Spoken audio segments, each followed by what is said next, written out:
चलिए आज के इस जबरदस्त विश्लेषण में सीधे उतरते हैं। आज हम जिस भू राजनीतिक बिसात या कह लीजिए जियोपॉलिटिकल चेसबोर्ड को समझने जा रहे हैं वो सच में बहुत ही जटिल है। हम मध्य पूर्व में चल रहे ताजा तनाव, देशों के खतरनाक हथियारों और दुनिया के बड़े नेताओं के बीच की गहरी दरारों को बिल्कुल बारीकी से डिकोड करेंगे।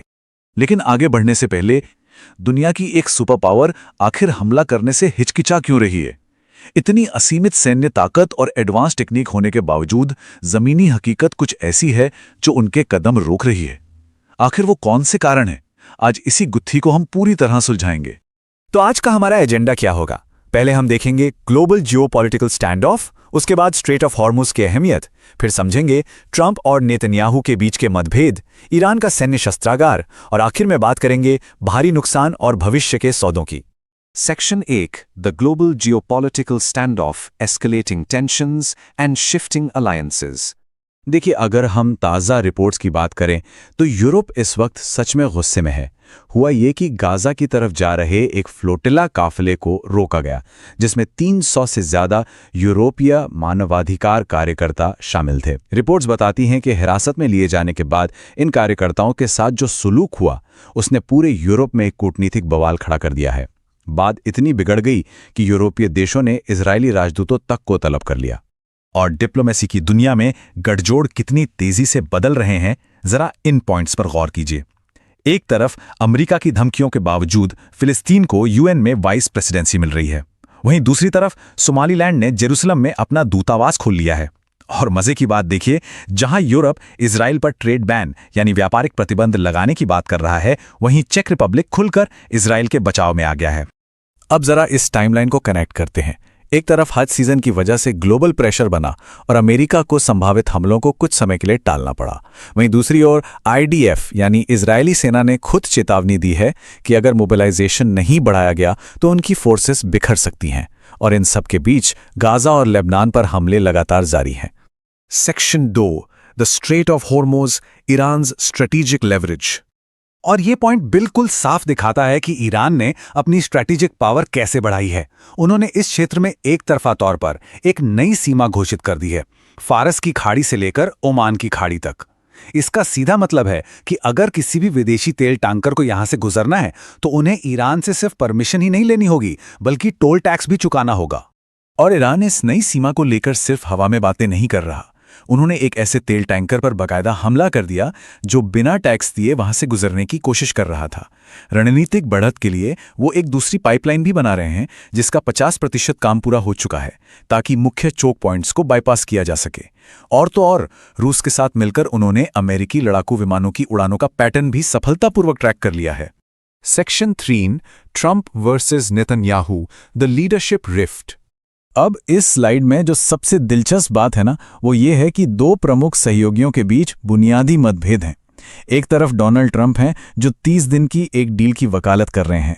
वो कूटनीतिक धैर्य रखना चाहते हैं क्योंकि उन्हें एक बड़े क्षेत्रीय युद्ध का डर है। लेकिन दूसरी तरफ बेंजामिन नेतन्याहू में वो तुरंत एक्शन चाहते हैं। वो पूर्ण पैमाने पर हमले और ईरान में सीधे शासन परिवर्तन की मांग कर रहे हैं। इस दरार के नतीजे कितने खतरनाक हो सकते हैं, इसका अंदाजा आप इसी से लगा सकते हैं। अरब मीडिया रिपोर्ट्स का दावा है कि इजराइल, लेबनान और ईरान में मौजूद टॉप ईरानी नेताओं को मारने की योजना बना रहा है। वजह? ताकि अमेरिका द्वारा प्रस्तावित 30 दिन के इस युद्ध विराम समझौते को जानबूझकर पटरी से उतारा जा सके। Section 4 inside Iran's military Arsenal, new capabilities and underground strategies. चलिए अब जमीनी हकीकत देखते हैं कि आखिर अमेरिका स्ट्राइक करने से क्यों बच रहा है। ईरान ने अपने हथियारों के जखीरे में जो नई चीजें जोड़ी हैं उसने सबका गणित बिगाड़ दिया है। हाइपरसोनिक मिसाइलें जो एयर डिफेंस को आसानी से चकमा दे सकती हैं, लंबी दूरी के स्टील्थ ड्रोन्स जो बिल्कुल पिन पॉइंट एक्यूरेसी से मार करते हैं, कम ऊंचाई वाली क्रूज मिसाइलें और सबसे खास इनका एआई पर आधारित multi layer air defence system. Iran इस सबको लेकर क्या सोच रहा है वो ईरान के संसद अध्यक्ष मोहम्मद बाकिर गालिबाफ के इस बयान से साफ झलकता है।